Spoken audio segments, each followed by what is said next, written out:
139। घोर भैर बादल देखे थे, भैर 139 है। ठीक है, क्लियर है क्या ये तीनों फैक्ट?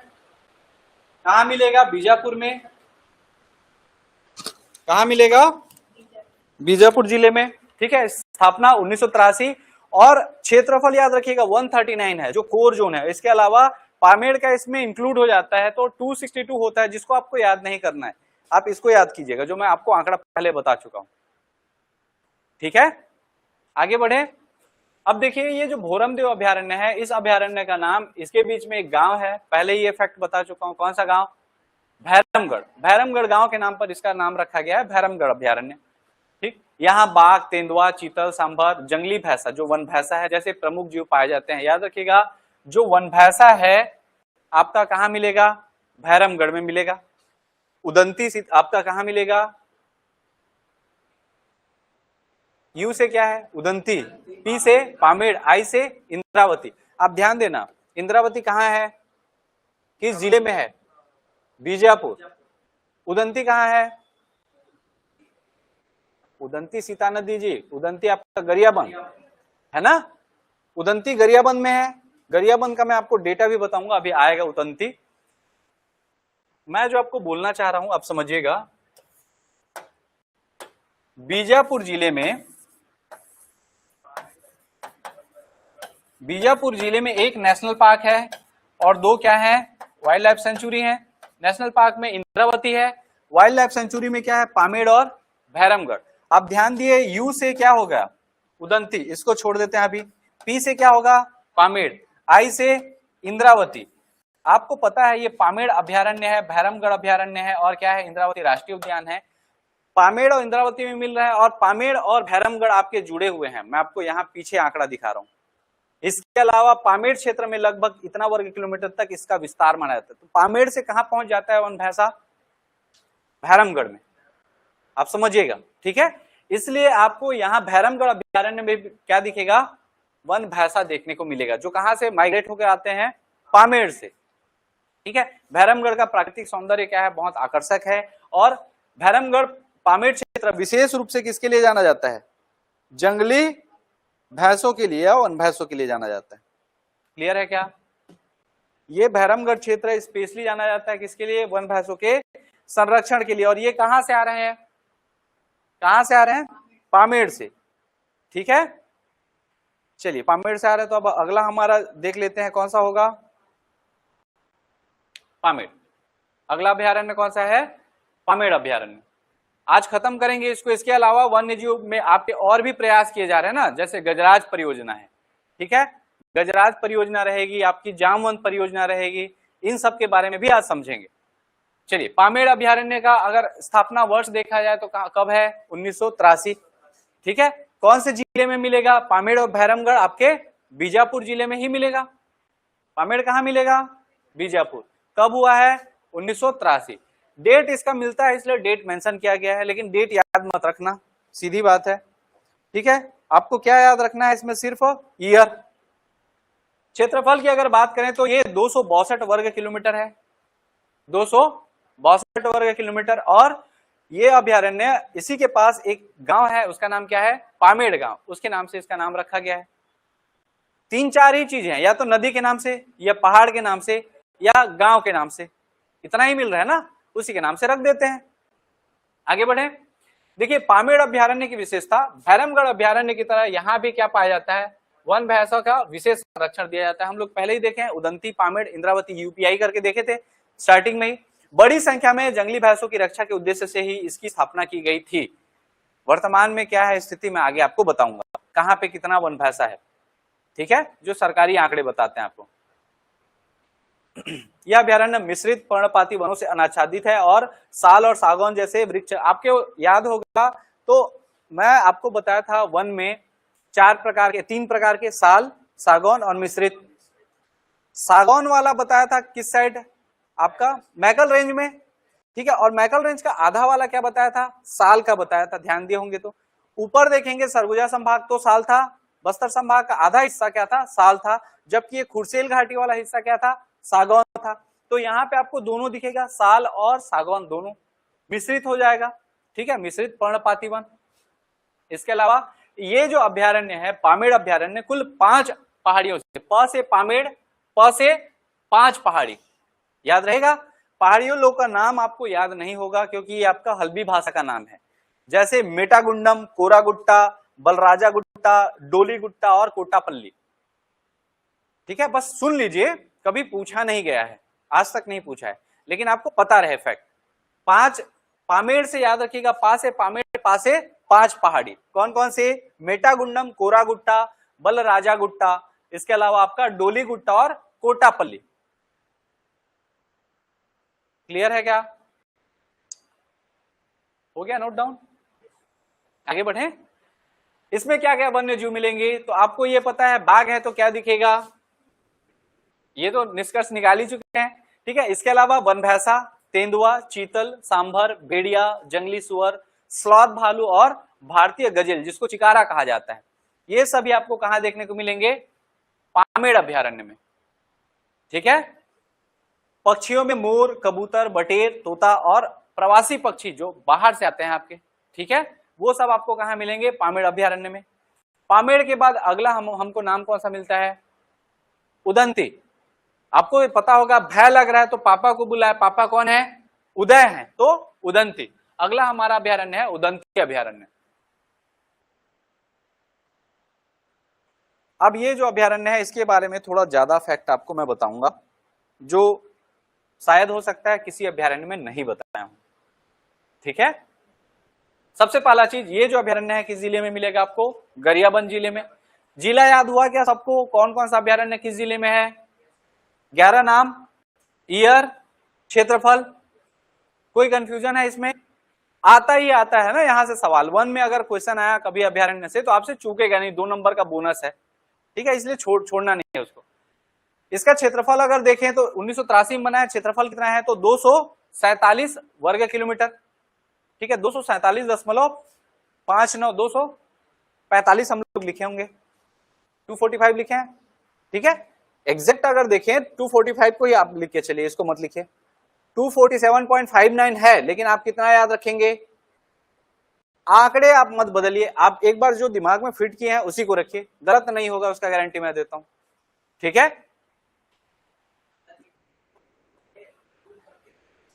किसमें?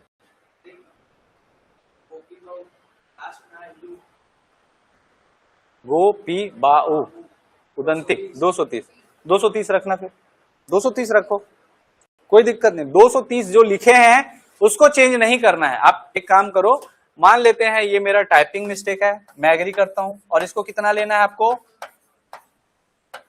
अब ठीक है, जो लिखे हैं पहले वो सही है, गलती नहीं है। ये मेरा टाइपिंग मिस्टेक हो सकता है तो उसको सुधार लीजिए, लेकिन आपका वो आंकड़ा चेंज नहीं होगा, जो पहले बताया वो गलत नहीं है वो। ठीक है, अगला चीज, इस अभ्यारण्य के बीच में कौन सी नदी बहती है? उदंती नदी, इसलिए इसको क्या बोल दिए? उदंती अभ्यारण्य। सीता नदी के बीच में सीता नदी बहती है तो क्या बोल दिए? सीता नदी अभ्यारण्य। क्लियर है क्या? कौन कौन से जीव मिलेंगे यहाँ पे? प्रमुख जीव की अगर हम लोग बात करें तो यहाँ आपको क्या दिखेगा? यूपीआई के ये थे। उदंती में क्या मिलेगा? वनभैंसा मिलेगा। इसके अलावा बाघ, तेंदुआ, चीतल, माउस डियर, ये इंपॉर्टेंट है। माउस डियर आपको मिलता है कहां पे? उदंती में, कई बार आपके पेपर में आता है। माउस डियर क्या होता है? तो ये हिरन होता है और इसका चेहरा जो है वो चूहे के चेहरे के समान होता है, इसलिए इसको क्या बोल देते हैं? माउस डियर, मूसक हिरन। चेहरा कैसे रहेगा? चूहे के समान। ठीक है, इसके अलावा गौर, जिसको हम लोग बायसन बोलते हैं, जंगली सांड या गौर। ठीक है, जंगली कुत्ता, सियार, लकड़बग्घा, लोमड़ी, काला हिरन और नाग। इसको लकड़बग्घा को हम लोग हायना बोलते हैं, आपको पता होगा। प्योर हैना हमारे इंडिया में कम दिखता है। ठीक है, ये याद रखिएगा, लेकिन लकड़बग्घा हमारे इंडिया में पाया जाता है। अब इसमें आपको क्या सबसे इंपॉर्टेंट रखना है? तो ये इंपॉर्टेंट रखिएगा, ये और ये दोनों मोस्ट इंपॉर्टेंट है। रीजन आपको पता होगा, उदंती सीता नदी टाइगर रिजर्व बनाए हम लोग, तो उदंती में भी क्या मिलेगा आपको? बाघ मिलेगा। साथ ही यूपीआई किए हैं, मतलब उदंती में क्या मिलेगा आपको? वन भैंसा। आपको बता दूं, उदंती सबसे बड़ा वन भैंसा का वो है हमारा हब। हमारे छत्तीसगढ़ में सबसे बड़ा वन भैंसा का हब कौन सा है? जहां पे एक्चुअल जो छत्तीसगढ़ वाला ब्रीड था वो यहां पाया जाता है। अभी एक बचा है मात्र। कितना बचा है? इतिहास बताऊंगा अभी उसका। ठीक है, हम लोग 6 ठो लाए हैं कहां से? असम के काजीरंगा उद्यान से। आपको याद होगा उसको कहां रखे हैं? बारनवापारा, जहां सांप मिलता है, बताया था, सर्प के लिए फेमस है। बारनवापारा में कितना रखे हैं? 6 ठो। चलिए आगे बढ़ते हैं हम लोग। यहाँ पाई जाने वाली प्रमुख पक्षियों में मोर, नीलकंठ, बुलबुल, तोता और बगुला शामिल है। इस अभ्यारण्य में स्थित गोदना जलप्रपात पढ़े हैं? गोदना जलप्रपात किस जिले में पढ़े थे? गरियाबंद। ग से गरियाबंद, ग से गोदना, ऐसा बताया था आप लोग को मैं। ठीक है, तो गोदना जलप्रपात जो है इसी अभ्यारण्य के अंदर स्थित है। कौन सा जलप्रपात? गोदना जलप्रपात। यहाँ का वातावरण वन्य जीवों और पक्षियों के संरक्षण एवं प्रजनन के लिए बहुत अनुकूल माना जाता है। इसलिए पर्यटकों को वन भैंसा सहित अनेक दुर्लभ जीव देखने का अवसर मिलता है। कहाँ पे मिलता है? उदंती में। ठीक है, गरियाबंद जिले के वनों में मूसा हिरण या फिर माउस डियर भी पाया जाता है, जिसका चेहरा जो रहेगा वो चूहे के समान रहता है और बॉडी किसके समान रहेगा? हिरण के समान। पहले ही बता चुका हूं ये अलग से, लेकिन ये याद रखिएगा, इंपॉर्टेंट है क्योंकि बहुत कम जगह पे आपको दिखने को मिलेगा। एक अचानक मार में दिखेगा, दूसरा उदंती में दिखेगा, सबसे ज्यादा कौन सा? Mouse dear. क्लियर है क्या? आगे बढ़े। अब आते हैं आंकड़ों में। पहला चीज ये ध्यान दीजिएगा, इसको आप लोग लिखते चलिए। नोट्स में तो रहेगा लेकिन ये आंकड़े लिखिएगा, मेंस में भी आपका काम आएगा ये आंकड़ा। अभी जो मैं आपको बता रहा हूं, फ्यूचर में आप राजकीय पशु के बारे में लिखते हैं तो ये आंकड़े आपके थोड़े से जो करंट है उसको दुरुस्त करेगा। पहला चीज देखिए, इस अभयारण्य में शुद्ध नस्ल की अंतिम मादा वन भैंसा आशा रहती थी। क्या बोला गया है? थी, मतलब अब वो नहीं रही। कौन से वो अभयारण्य की बात हो रही है? उदंती। उदंती अभयारण्य में शुद्ध नस्ल की अंतिम मादा वन भैंसा आशा रहती थी, जिसका याद रखिएगा मृत्यु हुआ है 2020 में। उस मादा वन भैंसा का नाम क्या रखे थे? आशा। ठीक है, कहां रहेगी? उदंती अभयारण्य में। क्लियर है क्या? और वो छत्तीसगढ़ की शुद्ध नस्ल की थी। आपको पता होगा नस्ल सुधार एक चीज होता है और एक ओरिजिनल नस्ल होता है। ये जो नस्ल है ये एक्सटिंक्शन की कगार पर है। रेड बुक में इसका नाम लिखा गया है। मतलब आप समझते हैं रेड बुक में नाम लिखाना मतलब जो खत्म, एकदम संकटग्रस्त है। ठीक है, इंडेंजर्ड। देखिए आशा ने कुल 7 बच्चों को जन्म दिया अपने लाइफ स्पैन में। जो आशा थी अंतिम क्या? शुद्ध नस्ल की वन भैंसा, उसने कितने बच्चों को जन्म दिया था? जिसमें से याद रखिएगा 6 क्या थे? नर थे और एक मादा। ठीक, 6 क्या निकले? नर और एक क्या निकली? मादा। और उस मादा का नाम क्या रखे? खुशी। आशा की बेटी है खुशी। अभी 7 नर का नाम भी देखेंगे। ठीक है, खुशी ने आगे आनंद नाम के पहले नर बच्चे को जन्म दिया। अब बोलेंगे भैंसा लोग का हम लोग फैमिली ट्री पढ़ रहे हैं, है ना? लेकिन ये अभी क्यों पढ़ रहे हैं मैं बताऊंगा आगे। लिखते चलिए। सबसे पहला चीज हमारी शुद्ध नस्ल की कौन थी? आशा थी। ठीक है, उसने 7 बच्चों को जन्म दिया, जिसमें से 6 क्या थे? नर थे और एक मादा। जो मादा थी उसका नाम रखा गया खुशी, और खुशी ने फिर एक बच्चे को जन्म दिया, उसके बच्चे का नाम क्या रखा गया? आनंद। इतना तक क्लियर है क्या? क्लियर है? अब देखिए आपको मैं दिखाता हूं फोटो। क्या लिखा हुआ है आपको दिख रहा है क्या? उदंती सीता नदी बाघ आरक्षण वन भैंसा संरक्षण व संवर्धन क्षेत्र में रखे गए वन भैंसों की जानकारी। पहला नाम मिलता है छोटू 2002, ये क्या था? वन भैंसा था। दूसरा नाम मिलता है आशा, ध्यान दीजिएगा, ये 2003 वन भैंसी। मृत्यु कब हुआ है? 2000। जन्म कब हुआ था? 2003 में। मृत्यु कब हुआ है? 2020 में, जो शुद्ध नस्ल का था। इसके बाद आशा का बेटा है, देखिए आशा का पहला बच्चा नर राजा 2006 में हुआ है। प्रिंस 2009 में हुआ, आशा का दूसरा बच्चा। मोहन 2011 में हुआ, आशा का तीसरा बच्चा। वीरा आशा का चौथा बच्चा। सोमू है, ठीक है, आशा का 5वां बच्चा। खुशी आशा का 6वां बच्चा, ये मादा है, बाकी नर थे। आनंद खुशी का पहला बच्चा। और हीरा है, ये 2019 में हुआ, आशा का 7वां बच्चा। उसके बाद आशा की मृत्यु हो गई है कब? 2020 में। ऑफिशियल डेटा है ये। डेटा मैं इसको थोड़ा सा क्लियर करके रखा हूं, ये आंकड़े हैं, नोट्स में मिल जाएंगे।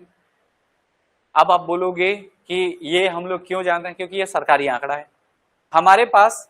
याद रखिएगा, अगर घुमा के कभी पूछा या मेंस में आपको, अभी मेंस क्यों बोल रहा हूं आगे बताऊंगा, ये आंकड़े समझ आया क्या। आशा की मृत्यु कब हुई है, 2020 में। जन्म कब हुआ था, 2003 में। आशा का जो बेटी हुई थी उसका नाम क्या था, खुशी। उसका बेटा जो है उसका नाम क्या है, याद रहेगा। देखिए आपके कुल 10 नाम दिखते हैं, बस गिन के 10 नाम। वन भैंसा यहाँ पे सिमट गया।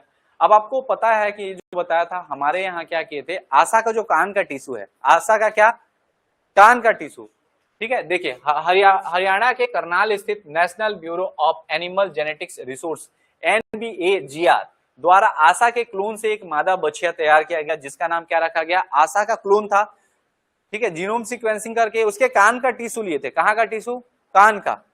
छोटा सा मांस का टुकड़ा लिए, उसको कहां भेज दिए, हरियाणा के करनाल में। और वहां पे NBAGR मतलब national bureau of animal genetic resource, मतलब उसके जीन में क्या किए, ठीक है, और उसको क्या बना दिए, एक तो बछिया बनाए, बदलाव नहीं किया, सेम जीन का। अब आशा तो मर गई, शुद्ध नस्ल का जीन हमको चाहिए, तो उसका जीन किसमें था, आशा में था, तो उसके कान से छोटा सा टिश्यू लिए, उसको बना दिए क्या, बछिया। कितना खर्चा आया होगा, बताया था कल मैं खर्चा, 87 से लेकर 90 लाख के बीच में खर्चा आया था एक तो बछिया बनाने में।